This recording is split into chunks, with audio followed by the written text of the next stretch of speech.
মার্কিন আধিপত্যের বদলে বহুমেরুর বিশ্ব ও ডলার বর্জনের ঘোষণা দিয়েছেন চীনের প্রেসিডেন্ট শি জিনপিং এবং রাশিয়ার প্রেসিডেন্ট ভ্লাদিমির পুতিন। ডলারকে পাশ কাটিয়ে নতুন হিসাব খুলছে চীন আর রাশিয়া। বিশ্ব রাজনীতিতে নতুন মেরুকরণের ইঙ্গিত দিয়ে এবার দুই দেশ একসঙ্গে ঘোষণা দিল যুক্তরাষ্ট্রের একক আধিপত্যের যুগ শেষের পথে। আর এই ঘোষণায় এখন বিশ্ব অর্থনীতি থেকে কূটনীতি সব জায়গায় তৈরি করেছে তীব্র কৌতূহল।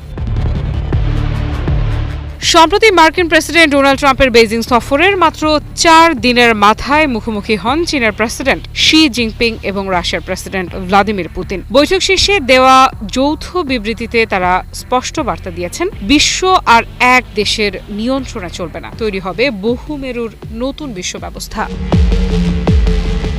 চীনের পররাষ্ট্র মন্ত্রণালয় বলছে এটি শুধু একটি রাজনৈতিক বিবৃতি নয়, বরং ভবিষ্যৎ বৈশ্বিক শক্তির ভারসাম্য বদলে দেওয়ার রূপকথা। রুশ প্রেসিডেন্টের সহকারী ইউরি উশাকভ একে 47 পৃষ্ঠার একটি নীতিগত দলিল হিসেবে বর্ণনা করেছেন, যেখানে মূল লক্ষ্য যুক্তরাষ্ট্র নির্ভর বিশ্ব ব্যবস্থার বিকল্প তৈরি।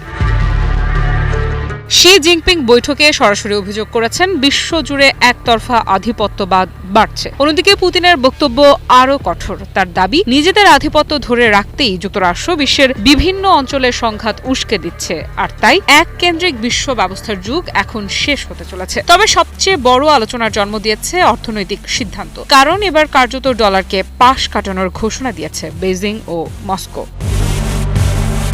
চীন ও রাশিয়ার এই নতুন জোট কি সত্যিই ডলার কেন্দ্রিক বিশ্ব অর্থনীতিকে চ্যালেঞ্জ জানাতে পারবে? ক্রেমলিন জানিয়েছে, চীন ও রাশিয়ার প্রায় সব আমদানি রপ্তানি লেনদেন এখন মার্কিন ডলারের বদলে নিজস্ব মুদ্রা রুবেল ও ইউয়ানে সম্পন্ন হচ্ছে। অর্থাৎ বিশ্বের সবচেয়ে আলোচিত দুই প্রতিদ্বন্দ্বী শক্তি এখন এমন এক অর্থনৈতিক জোট গড়ছে যা ভবিষ্যতে ডলারের বৈশ্বিক প্রভাবকেও চ্যালেঞ্জ করতে পারে। শুধু তাই নয়, দুই দেশ প্রায় 40টি সরকারি ও প্রাতিষ্ঠানিক চুক্তিও সই করেছে। গত বছর তাদের দ্বিপক্ষীয় বাণিজ্যের পরিমাণ পৌঁছায় প্রায় $240 বিলিয়ন।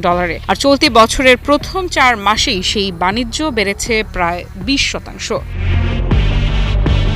ইউক্রেন যুদ্ধের পর পশ্চিমা নিষেধাজ্ঞায় চাপে পড়ে রাশিয়া এখন অনেক বেশি নির্ভর করছে চীনের প্রযুক্তি ও সরঞ্জামের উপর। ব্লুমবার্গের তথ্য অনুযায়ী নিষেধাজ্ঞার আওতায় থাকা সামরিক ও ড্রোন প্রযুক্তির বড় অংশই এখন চীনা সরবরাহকারীদের মাধ্যমে রাশিয়ায় যাচ্ছে। এদিকে জ্বালানি খাতেও সম্পর্ক নতুন উচ্চতায় পৌঁছেছে। ইউরোপের বাজার কার্যত হারানোর পর চীন এখন রাশিয়ায় সবচেয়ে বড় জ্বালানি ক্রেতাদের একটি। G7 এবং ইউরোপীয় ইউনিয়নের নির্ধারিত মূল্যসীমা উপেক্ষা করেই রাশিয়ার কাছ থেকে বিপুল পরিমাণ তেল ও গ্যাস কিনছে বেইজিং।